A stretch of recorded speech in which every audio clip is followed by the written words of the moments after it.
is found in Jesus, author of our faith. Cause my heart to beat in Him and set by His grace. We know His coming from on high is ever near. Hope for every nation, the gospel of the Lord.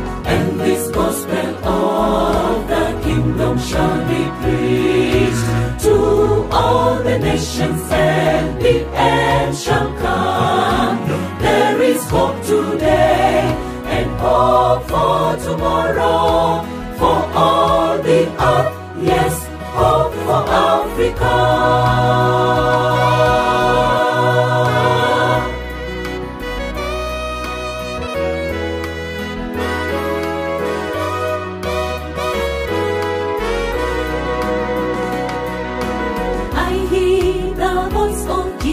Calling unto me, go ye unto all the world, take the gospel for, and I will go wherever the spirits of the Lord leadeth to our neighbor to share the word of God.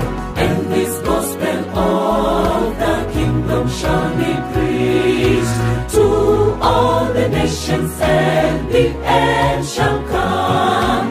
There is hope today and hope for tomorrow, for all the earth, yes, hope for Africa.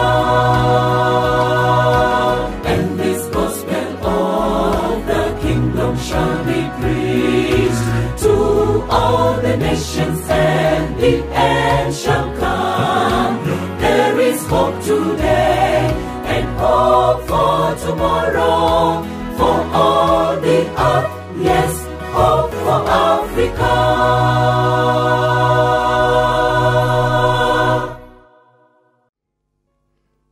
Well, good evening. Bonsoir. Chaque soir, nous recevons chaque jour des messages de par la division de ce que Dieu est en train de faire. Et c'est une chose très, très, très grande. Il y a 3 pasteurs. Je vous ai parlé du pasteur Ézéchiel au Congo. Il a regardé dans sa maison. Il a suivi toutes les séries. Il a entendu le message du sabbat. Il a entendu le message sur le changement du sabbat. Ces messages ont touché son cœur et il a contacté les dirigeants de l'Église adventiste. Ils ont étudié la Bible ensemble et je vous dis que pasteur Ézéchiel, maintenant, a été baptisé. Mais c'est encore mieux. Pasteur André, à Lubumbashi, au Congo,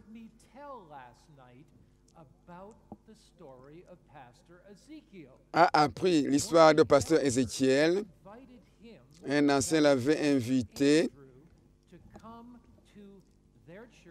Il l'avait invité à l'église. Il avait suivi les événements que nous sommes en train de...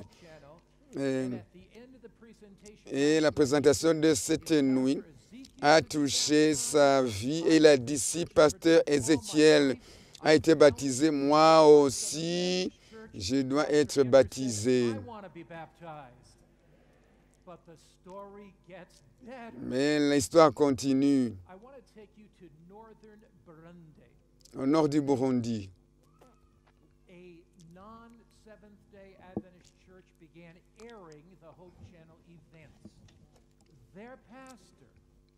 Un non-adventiste a établi, a fait un site et son pasteur a été baptisé.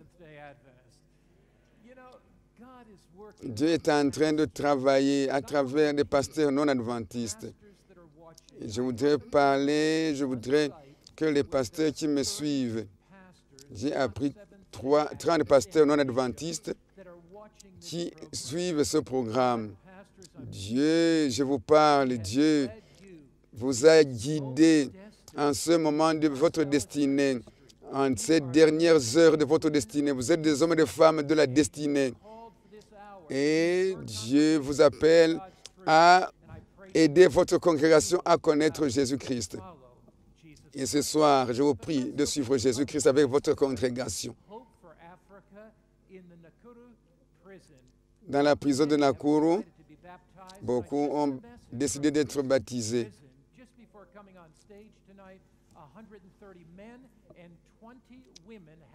130 ont été baptisés dans la prison de Nakuru. Et c'est pourquoi, grâce à ces présentations, il y a un réveil partout dans ce pays. Ça, c'est l'hôpital adventiste de Kendu.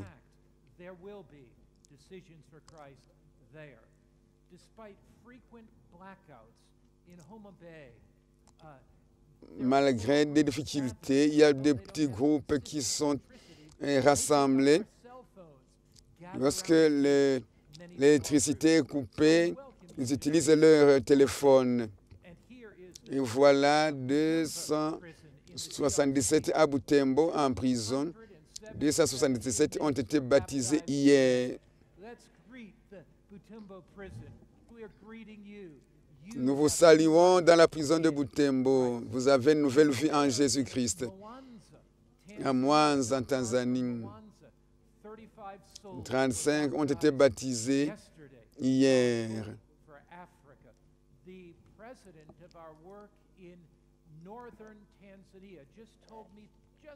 Le président de l'Union du Nord m'a dit que 11 000 ont été déjà baptisés par ces séries, suite à ces séries. Un réveil se passe à travers l'Afrique et je sais que Dieu va déverser son Saint-Esprit sur ses enfants et beaucoup viendront pour être baptisés. Ils seront baptisés demain à travers tous les continents d'Afrique. Père céleste, ce que tu es en train de faire est merveilleux. Dans le livre d'Habakkuk, tu as promis que tu feras quelque chose qui ne sera pas même cru. Personne ne comprendra le travail que tu es en train de faire en Afrique. Et je prie ce soir pour quelqu'un qui hésite encore de prendre sa décision pour Christ, que l'Esprit de Dieu puisse briser son cœur ce soir. Nous avons que le Saint-Esprit seul peut aider quelqu'un à prendre une décision pour Christ. Que tous ceux qui nous écoutent, qui nous suivent, que ce soit dans les maisons, à côté des routes, dans les marchés, et dans les cinémas, les salles de cinéma, ou dans les magasins, ou dans les écoles, ou dans les marchés, touche-les par ton Saint-Esprit. Touche-les puissamment, d'une manière spéciale. Je prie au nom de Jésus. Amen. Le sujet ce soir, 1000 ans de paix.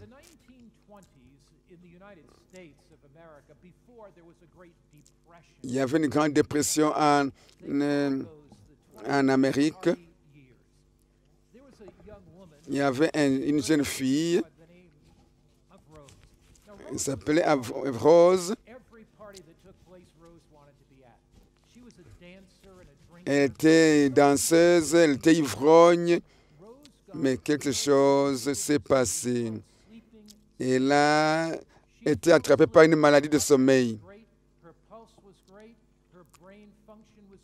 Son cerveau était bien, mais elle était toujours sommeillante. Pendant une semaine, pendant 2 semaines, elle a sommeillé pendant 1 mois. Les docteurs vont dire, elle a fait 5 ans, 15 ans. Elle a sommeillé pendant presque 35 ans. Et un docteur Et ce docteur a inventé un nouveau médicament. Et il a dit peut-être ce médicament peut l'aider. Il lui a prescrit ce médicament et elle s'est réveillée. Elle s'est réveillée. Elle était maintenant vieille. Elle s'est réveillée et tout ce dont elle se rappelait, c'était qu'elle n'a fait que sommeiller. Lorsque j'ai lu son histoire, je me suis dit, ça doit être un autre réveil ces jours-ci. Les hommes et les femmes qui sont morts en Christ vont se réveiller. Lorsque cette femme s'est réveillée, elle était suffisamment vieille pour mourir, pour vieillir et mourir. Mais pour nous, lorsque nous allons nous réveiller de la tombe, nous allons nous réveiller avec un nouveau corps, un corps glorieux qui ne périra jamais. 1 Thessaloniciens 4, 16. Car le Seigneur lui-même a un signal donné à la voix d'un archange et au son de la trompette de Dieu. Descendra du ciel et les morts en Christ ressusciteront premièrement. Dieu va appeler Jean, sort du tombeau. Patrice, sort du tombeau. Louis, sort du tombeau. Il va appeler chacun par son nom. Qu'est-ce que c'est que la trompette de Dieu? La trompette est la trompette est sonnée après une victoire, après la victoire, après la guerre. La trompette de Dieu, lorsque le péché est finalement vaincu, Jésus revient et il va sonner la trompette de victoire. Plus de maladies, plus de morts, plus de guerres, plus de famine. Les morts en Christ vont ressusciter premièrement. Et ceux-là seront revêtus d'un corps glorieux, incorruptible. Et les vivants seront changés et ils rencontreront le Seigneur dans les airs, ensemble avec les morts ressuscités. J'aime cette expression. Certaines mamans qui ont perdu leurs enfants.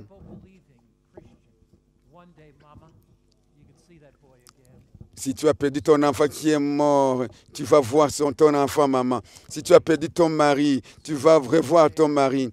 Si tu as perdu ta femme, tu vas revoir ta chère épouse. Un jour, tout homme qui a perdu sa femme va rencontrer sa femme. Une femme qui a perdu son mari dans un accident tragique va revoir son mari. Oh, que ce jour arrive pour que nous revenions, pour que nous voyions plutôt notre Seigneur Jésus-Christ. Ça, c'est de l'espérance pour l'Afrique, pour chacun d'entre nous. Si Jésus-Christ ne revient pas bientôt, eh bien, je vais mourir. Vous allez mourir, nous allons mourir. Nous allons attendre le retour de Jésus-Christ. Nous serons enterrés, nous serons mis dans le cercueil, sauf si Jésus-Christ nous trouve vivants.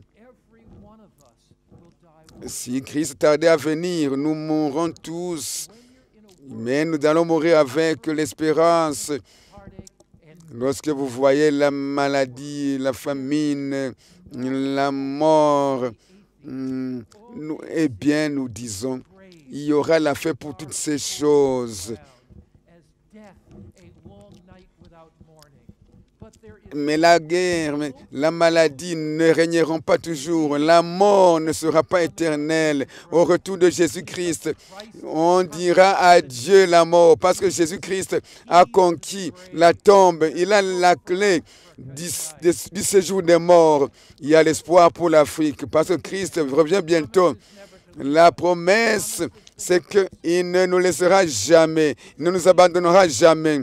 Même dans la tristesse, nous avons l'espérance. Même si les larmes tombent, nous avons l'espoir. Même si on nous tue par l'épée, Jésus-Christ nous ressuscitera.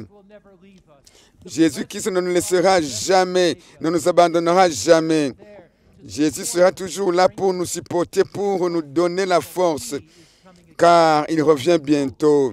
Nous avons l'espoir, car il y aura la résurrection de tous nos bien-aimés. Le ciel sera une place d'amour incroyable. Un jour, plutôt une place de délices. Nos bien-aimés qui nous ont quittés, qui sont morts en Christ, vont ressusciter à cause du sacrifice de Jésus-Christ sur la croix. Parce que Jésus-Christ a vaincu la tombe, nos bien-aimés pourront ressusciter. Un jour, la joie, l'amour vont régner. La paix aura lieu sur la terre rénovée. La gloire de Dieu brillera parmi son peuple. Nous pouvons nous réjouir éternellement. La Bible dit, en Jean chapitre 5, 28-29, « Ne vous étonnez pas de cela, car l'heure vient où tous ceux qui sont dans les sépulcres entendront sa voix et ils en s'en sortiront. Mais, la Bible dit, ceux qui ont fait le bien ressusciteront pour la vie. Mais ceux qui auront fait le mal ressusciteront pour le jugement. » Voici donc la vérité. Toute personne qui sera morte en Jésus-Christ va ressusciter. Mais les méchants ressusciteront pour le jugement. Il n'y a pas une deuxième chance. Chacun d'entre nous sera dans la résurrection pour la vie en Jésus-Christ. Pour nous réjouir, la résurrection pour la joie, c'est le début de la vie glorieuse, sans souffrance ou sans maux de tête, sans souffrance, sans maladie. La résurrection pour le jugement, c'est la fin tragique des méchants. La résurrection des méchants, c'est la fin aussi de la vie tragique. Chacun de nous sera soit dans la résurrection pour la vie ou dans la résurrection pour le jugement. Le choix que nous faisons ce soir, en répondant à l'impression du Saint-Esprit, à la paix du Saint-Esprit, va déterminer notre éternelle destinée. Si nous prenons la décision pour Jésus-Christ, nous ressusciterons pour la vie.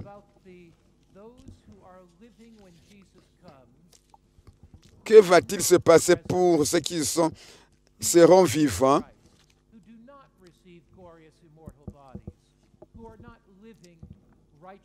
que se passera-t-il pour ceux qui ne vont pas ressusciter pour la vie? Ceux-là qui n'ont pas accepté Jésus-Christ comme leur sauveur.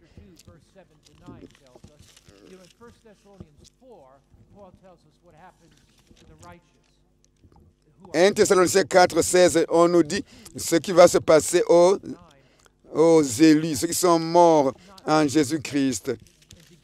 Mais 2 Thessaloniciens 1, versets 7 et 9, et de vous donner à vous qui êtes affligés du repos à vous, avec nous, lorsque le Seigneur Jésus apparaîtra du ciel avec les anges de sa puissance, au milieu d'une flamme de feu, pour punir ceux qui ne connaissent pas Dieu et ceux qui n'obéissent pas à l'évangile de notre Seigneur Jésus-Christ.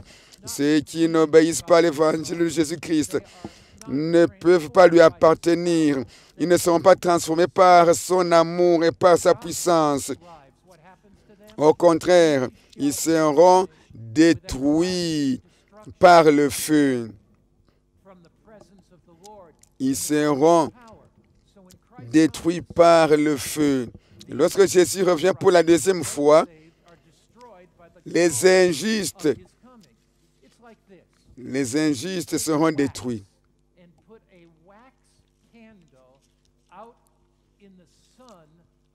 Si vous prenez une bougie, qu'est-ce qui va se passer à la bougie dans le soleil?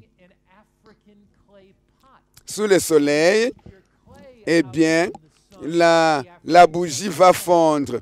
Mais si vous mettez l'argile sous le soleil, elle va se durcir. C'est le même soleil. Le même soleil. La différence est dans la matière qui est dans la bougie ou dans l'argile. De même que le soleil durcit l'argile, mais fait fondre la bougie, quand Jésus revient, les justes seront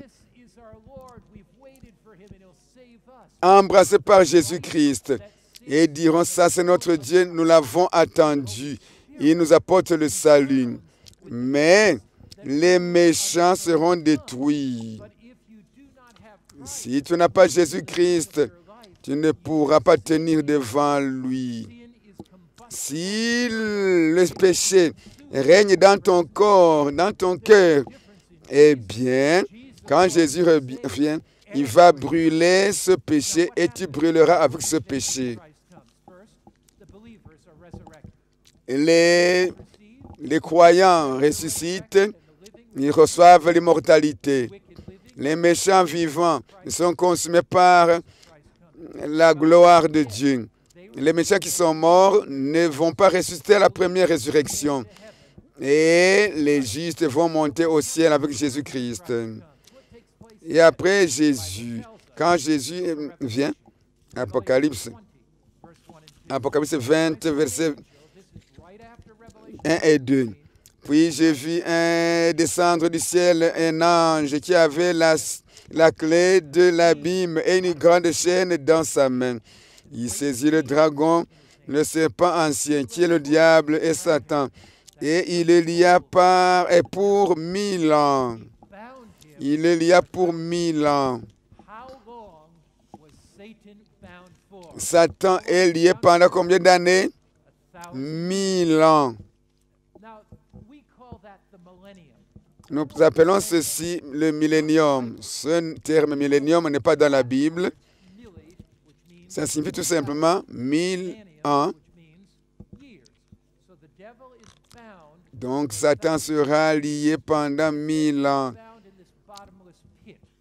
Il sera lié sur la terre. C'est ce qu'on appelle l'abîme. Est-ce que c'est ça? Est-ce que c'est un trou dans lequel il sera? Non, le langage du Nouveau Testament, c'est que l'abîme signifie la terre.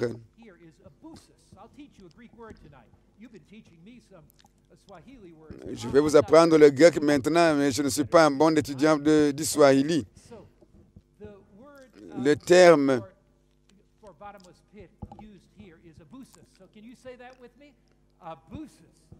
abyssos, c'est-à-dire l'abîme. Ça signifie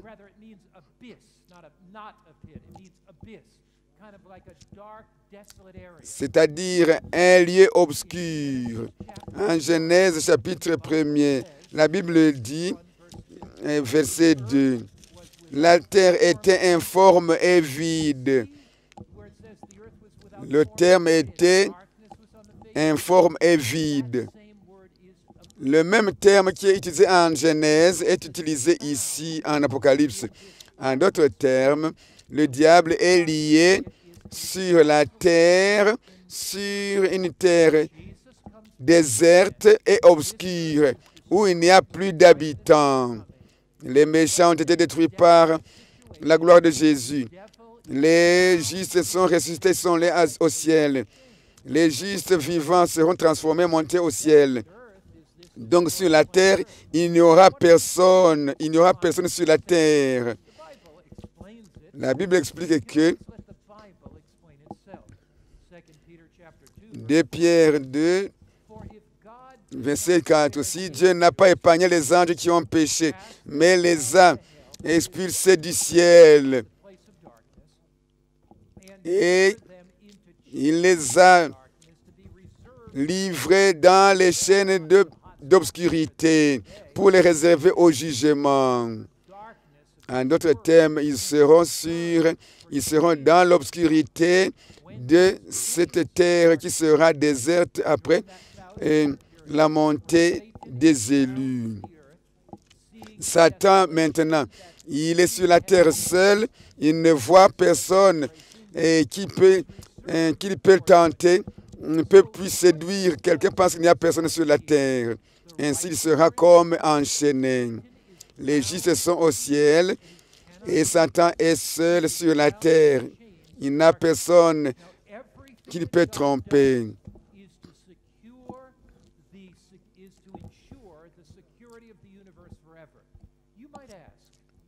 Tu peux te demander pourquoi Jésus ne vient pas et détruit Satan immédiatement et les méchants. Pourquoi doit-il besoin de faire 1000 ans au ciel avec les élus? Il y a deux grandes raisons. Si l'univers doit être en sécurité pour l'éternité, que le pays ne revienne plus, tout l'univers doit voir que le péché peut seulement amener la mort. Il peut amener seulement la tristesse. Et la tristesse, il peut amener la destruction. Ainsi donc, il faut que les méchants puissent, Satan puisse voir tout ce qu'il a fait, tous les maux qu'il a causés, et que les anges voient aussi cela, et qu'ils comprennent que le salaire du péché, c'est la mort. Dieu veut démontrer qu'il est le Dieu d'amour, que c'est un Dieu juste, et pendant les 1000 ans, il va révéler aux justes tout ce qui s'est passé. Les livres seront ouverts, et chaque acte de Dieu sera démontré comme étant un acte d'amour. Toute la méchanceté du monde sera démontrée. Et Dieu va montrer que c'est Satan qui a amené cela. Et la méchanceté des méchants sera révélée et l'amour de Dieu sera démontré aussi. Y a-t-il quelqu'un sur la terre pendant 1000 ans? Qu'est-ce que la Bible dit? Jérémie 4, 23. Je regardais la terre et voici, elle est informe et vide. À la création, la terre est informe et vide aussi. Et pendant le millénium, la terre est informe et vide. Il dit, Jérémie, je regarde la terre et voici, elle est informe et vide. Les cieux et leur lumière ont disparu. Je regarde les montagnes et voici, elles sont ébranlées. La terre donc sera désolée. Il n'y aura personne, il n'y aura rien sur la terre, car tout le pays sera dévasté. Mais ce n'est pas la fin parce que Dieu va créer un nouveau ciel et une nouvelle terre.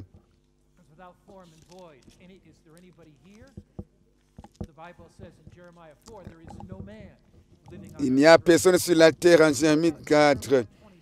Jérémie 26 dit ceci. Verset 33.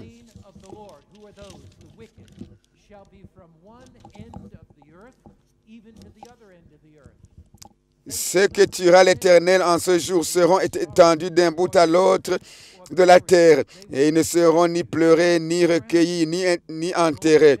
Ils seront comme du fumier sur la terre, parce qu'il n'y a personne pour les enterrer. Les méchants sont morts, les justes sont au ciel. Qui va enterrer alors ces méchants qui seront détruits par la présence glorieuse de Jésus-Christ? L'amour amène la vie et l'égoïsme amène la mort. Lorsque nous voyons la mort de Jésus sur la croix, tout le monde va dire, Dieu nous a tellement aimés.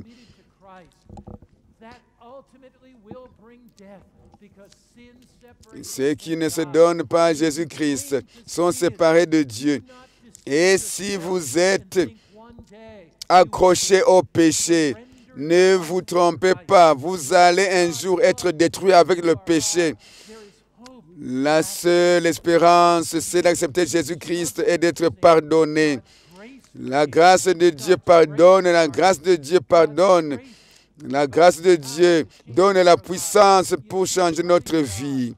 Et ce Dieu d'amour n'amène pas les justes au ciel avec l'égoïsme. Non, il ne peut pas entrer au ciel avec l'égoïsme, avec la méchanceté, avec l'amertume, avec la jalousie et l'envie. Non. Sinon, il serait encore tenté d'être des voleurs au ciel. Et s'il amène un alcoolique au ciel, il va chercher du tabac et de l'alcool au ciel. Et les adultères vont chercher les femmes dans le ciel. Non. Si Dieu amène un tueur au ciel, les tueurs vont chercher aussi quelqu'un à tuer au ciel. Dieu veut changer notre cœur ici sur la terre et pas quand Jésus revient. C'est le temps maintenant, le moment d'être sérieux avec Jésus-Christ. C'est le moment d'être prêt pour le retour de Jésus-Christ. La Bible dit, Apocalypse chapitre 20, verset 6. L'Apocalypse dit, heureux et saints ceux qui ont part à la première résurrection. La seconde mort n'a point de pouvoir sur eux, mais ils seront sacrificateurs de Dieu et de Christ, et ils régneront avec lui pendant 1000 ans. Si tu meurs, si tu es juste maintenant, et que tu meurs, tu mourras une fois, une seule fois.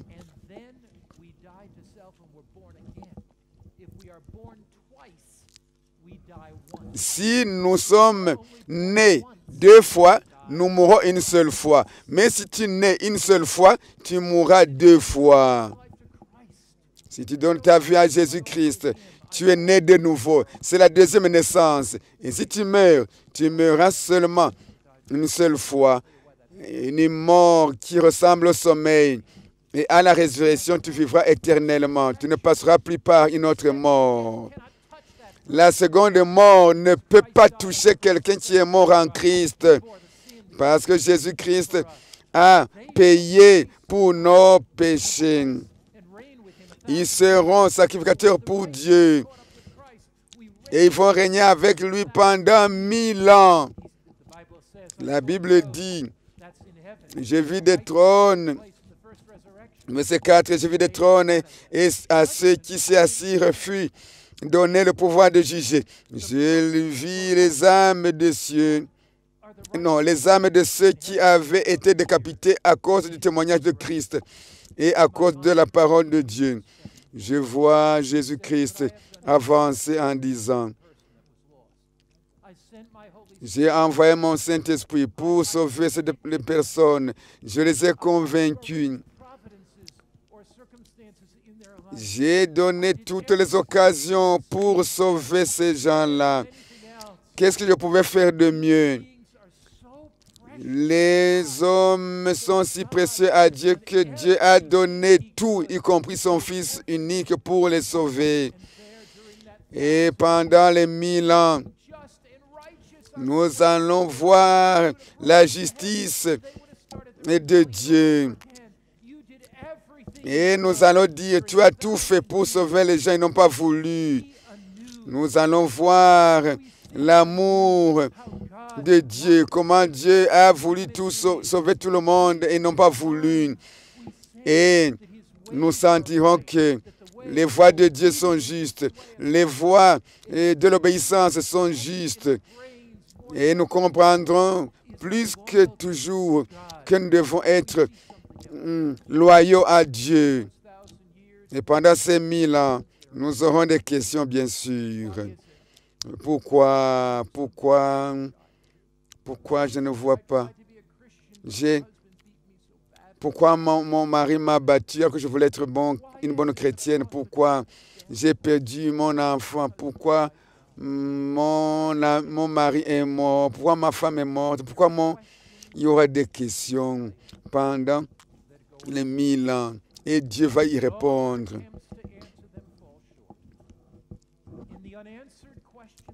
Et les questions que nous nous sommes toujours posées sans réponse seront répondues pendant les 1000 ans.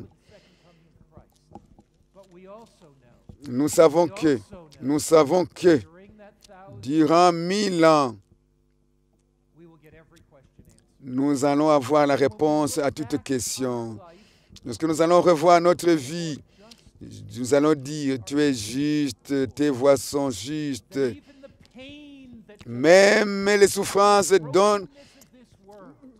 que nous avons subies, même quand Satan voulait me détruire, tu as utilisé cette souffrance pour m'amener auprès de toi afin que je sois sauvé. Pendant 1000 ans, nous allons connaître les voies et la volonté de Dieu. Toute question que nous avons posée, toute question concernant l'amour de Dieu sera répondue. Qu'est-ce qui se passe pendant cette période? Les méchants sont toujours dans la tombe. Ils ne ressuscitent pas la première résurrection. Mais à la fin de ces 1000 ans, voici les autres méchants. Les méchants alors vont ressusciter. Les autres morts ne revinrent point à la vie jusqu'à la fin des 1000 ans. Et les méchants vont ressusciter à la deuxième résurrection.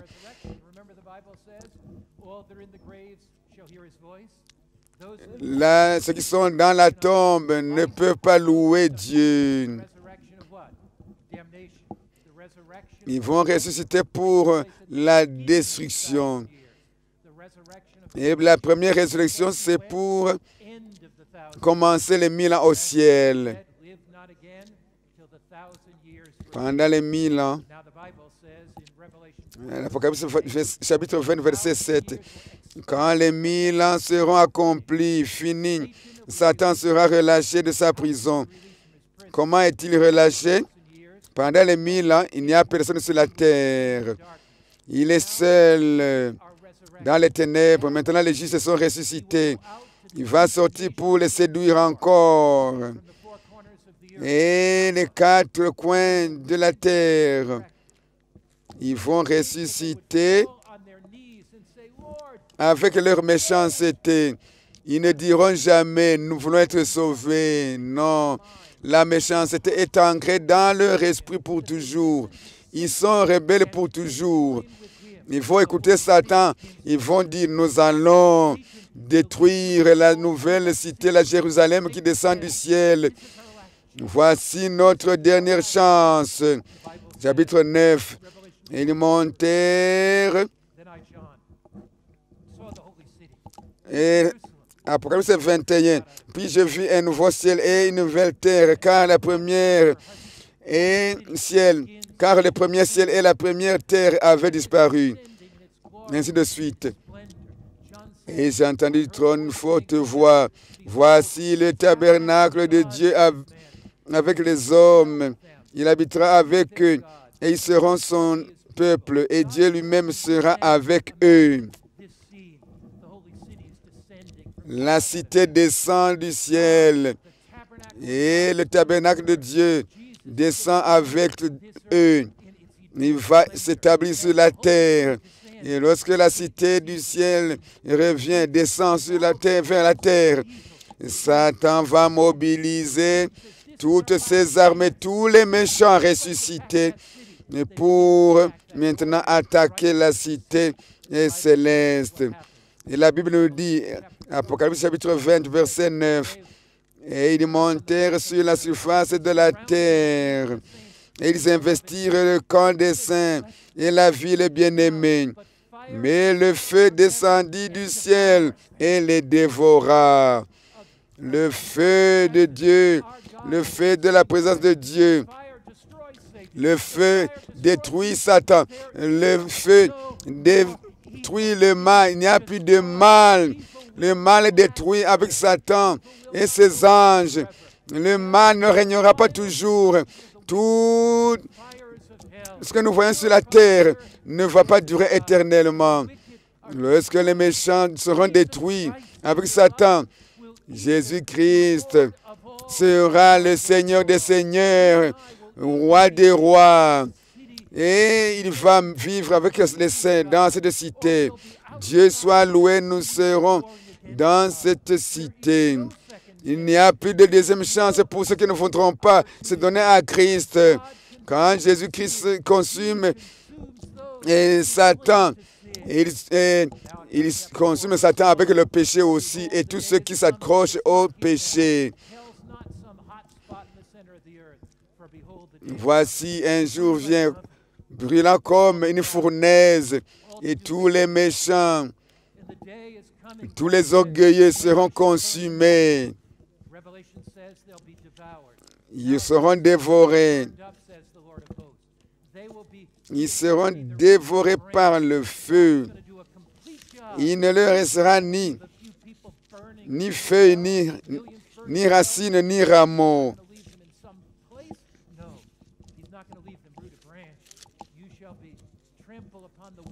Vous allez, la parole de Dieu dit, vous allez marcher sur les cendres des méchants et de Satan. Les méchants seront réduits aux cendres. Ils ne vont pas brûler éternellement sans mourir, non. Ils vont brûler jusqu'à l'extinction totale. Et c'est ça la description dernière des méchants. Est-ce que Dieu peut être content de voir des gens brûler éternellement? Non, ce ne serait pas un Dieu d'amour. Dieu ne peut pas être joyeux de voir les gens souffrir dans le feu éternellement. Dieu ne peut pas brûler les gens pour des millions d'années. Ça, ce n'est pas une idée divine. Mais Dieu te donne ce soir une opportunité de choisir, de prendre Jésus pour refuge. Jésus va envoyer son Saint-Esprit pour nous toucher, afin que nous puissions venir et choisir Jésus-Christ comme notre refuge. Dieu ne veut pas que nous soyons consumés par le feu de la géhenne. Il fait que nous soyons sauvés pour l'éternité. La Bible dit, en Psaume 37, verset 20, les méchants périront et tous les ennemis du Seigneur. Et les ennemis vont brûler. Ils seront détruits pour ne plus exister. Ils vont brûler dans le feu de... Mais nous pouvons nous réjouir. Si nous choisissons Jésus pour toujours, nous pouvons vivre éternellement et vivre dans la cité céleste. Qu'est-ce qui t'empêche d'entrer dans cette cité? Et la Bible dit, je vis un nouveau ciel et une nouvelle terre, parce que le premier ciel et la première terre n'étaient plus, et la mer n'était plus. Nous allons dire, tes voies sont justes, Seigneur notre Dieu. Tu as créé toutes choses et tu les soutiens par ta gloire et ta puissance.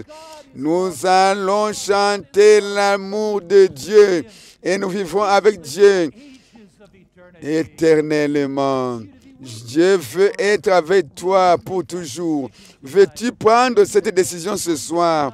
Veux-tu faire ce choix ce soir pour rencontrer Jésus et l'appeler Seigneur de ta vie et Roi de ta vie? Veux-tu te lever et dire, Jésus, je veux que tu sois le Seigneur de ma vie. Seigneur, je veux que tu sois mon Dieu et que ce soit ton peuple, ton fils, ta fille. Partout où tu es, au Burundi, en Tanzanie, en Éthiopie, au Rwanda, en Ouganda, au Kenya, en République démocratique du Congo, partout où tu es ce soir, partout où tu es à Juba, partout où tu es à Kinshasa, à Lubumbashi, à Kolwezi, à Kananga, à Gitega, à Ngozi. Qu'est-ce qui t'empêche? Qu'est-ce qui t'empêche de choisir Jésus comme ton sauveur? Celui qui croit et qui sera baptisé sera sauvé. Très simple. Tu veux que Jésus-Christ soit le roi de ta vie. Il y a un symbole public. Et ce symbole, c'est le baptême par immersion. Et tu es mort et tu ressuscites avec Jésus. Demain, il y a des milliers, des centaines qui vont être baptisés. Ce soir, si tu veux dire, Jésus, je veux que tu sois le bon roi, le roi de ma vie. Seigneur, je ne veux pas être dehors, hors de la cité céleste, la nouvelle Jérusalem. Je veux être dedans, dans les murs de Jérusalem, pour vivre éternellement avec toi, Jésus. Si tu veux être baptisé pour choisir Jésus comme ton sauveur, lève-toi, viens ici. Si tu n'as jamais été baptisé par immersion, viens ici.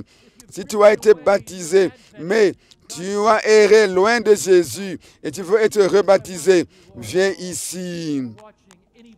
Si tu me regardes partout, dans la maison, mets-toi à genoux, donne-toi à Jésus. Dans l'église, prends cette décision.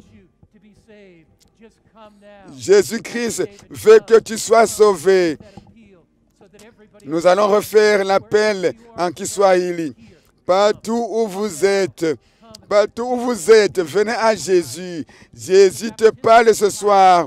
Si tu es dans la classe baptismale et tu veux être baptisé, avance ici à New Life, dans les églises, dans les stations, dans les sites, partout où vous êtes. Viens, dis à Jésus, je suis ton enfant, je t'appartiens.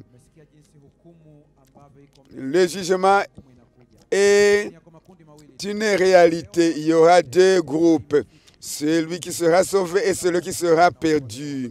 Viens, et le baptême c'est demain.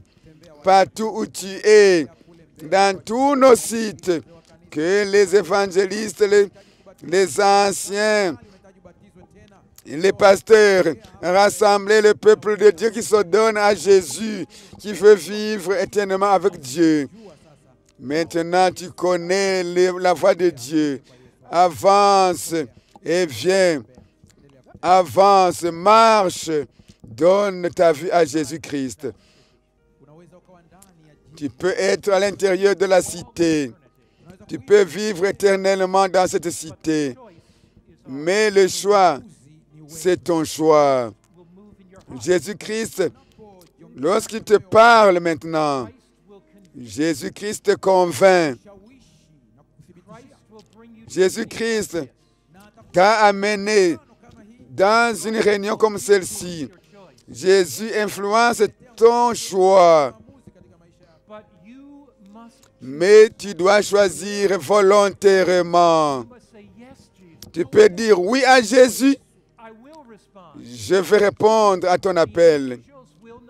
Les anges ne vont pas te prendre de force. Les anges ne peuvent pas. C'est le choix que tu fais toi-même volontairement. Mais Jésus-Christ a ouvert ses bras pour te recevoir. Jésus veut te sauver. Et si tu veux à Jésus-Christ, alors que tu veux pour être baptisé, tu viens pour être baptisé. Tout le ciel est en chant d'allégresse. Les anges se réjouissent. Tu peux vivre avec Jésus pour toujours. Quelqu'un en Éthiopie, Dieu est en train de te parler. Viens maintenant. Quelqu'un au Kenya, tu es dans une église quelque part. Viens maintenant. Quelqu'un en Tanzanie, là en Ouganda, en République démocratique du Congo, partout où tu es, en Sud-Soudan, au Burundi, au Rwanda, et tu m'écoutes par radio, viens. Tu regardes par ton téléphone, et où tu suis, Hope Channel. Dieu te parle. Peut-être tu es un pasteur. Toi aussi viens. Pasteur, Dieu a quelque chose de mieux. Tu as toujours enseigné la Bible, mais tu connais une nouvelle vérité. Et il faut que tu enseignes la Bible entière sans rien laisser. Il y a quelqu'un ici à New Life. Tu n'es pas encore venu. Tu veux venir. Tu sens que Dieu te parle. Quand tu prends un pas en avant, tu vas sentir la présence de Jésus-Christ dans ta vie. C'est Dieu qui t'appelle. Je voudrais saluer ceux-là qui se sont donnés. Que Dieu te bénisse.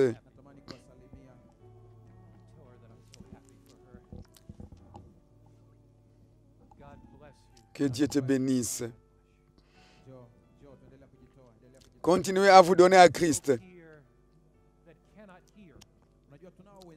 Nous avons des frères et sœurs qui ne peuvent pas entendre. Nous avons le ministère des possibilités. Un jour, ils vont entendre, ils vont parler. Et même les infirmes vont marcher. Ils vont voir Jésus-Christ avec leurs propres yeux. Merci d'être venu. Merci de traduire pour ceux qui ne peuvent pas voir ni entendre. Quelqu'un est ici. Dieu est en train de te parler. Dieu est en train de faire bouger ton cœur. Nous allons prier. Mais avant de prier, y a-t-il quelqu'un ici qui a été égaré, qui s'est détourné de Jésus et qui dit maintenant, je veux revenir à la maison. Tu veux faire de Jésus encore une fois ton ami et ton refuge. Tu sens dans ton cœur que tu peux venir à Jésus. Même pendant que je vais prier, si tu veux venir, tu peux venir. Amen. Voici quelqu'un qui vient. Voici quelqu'un qui vient. Que Dieu vous bénisse. Nous allons prier maintenant. Oh mon Père, des hommes et des femmes par milliers, dans tous les pays de la division et en Afrique, ont pris la décision de laisser Jésus être leur roi et leur sauveur. Dans leur cœur, ils veulent te servir. Certains sont venus ici devant à l'église de New Life. Ils cherchent à être baptisés demain. Nous savons que le baptême est une déclaration et un symbole public que nous voulons faire de Jésus comme notre roi et notre sauveur. Un jour, nous serons dans cette cité céleste, la Nouvelle Jérusalem. Nous allons voir le ciel restauré. Nous la verrons avec nos propres yeux. Nous savons que tu as créé cette terre. Mais nous allons voir comment tu vas recréer la terre. Pour cela qui a des souffrances dans le cœur, qui a perdu son bien-aimé ou sa bien-aimée, que la présence de Dieu soit avec lui ou avec elle. Mais dépose ta main sur la personne, réconforte la personne, donne leur espoir, l'espoir qu'ils verront les bien-aimés qui sont morts. Remplis nos cœurs d'espérance. Espérance pour l'Afrique, pour le monde et pour moi individuellement. Puisque Jésus-Christ qui est mort est vivant et il revient bientôt. Nous te louons pour ça. Pour cela ce soir. Nous sommes un peuple, le peuple de l'espoir. Au nom de Jésus. Amen. Ceux qui sont venus ici devant, pasteur, dirigez-les. Et dirigez-les, donnez-leur les instructions. Demain qui nous suivent, ceux qui nous suivent, les pasteurs et dirigez tous ceux-là qui se sont donnés à Jésus. Parle avec eux et prépare-les pour le baptême. Nous vous attendons demain et ce sera un jour, une journée de gloire.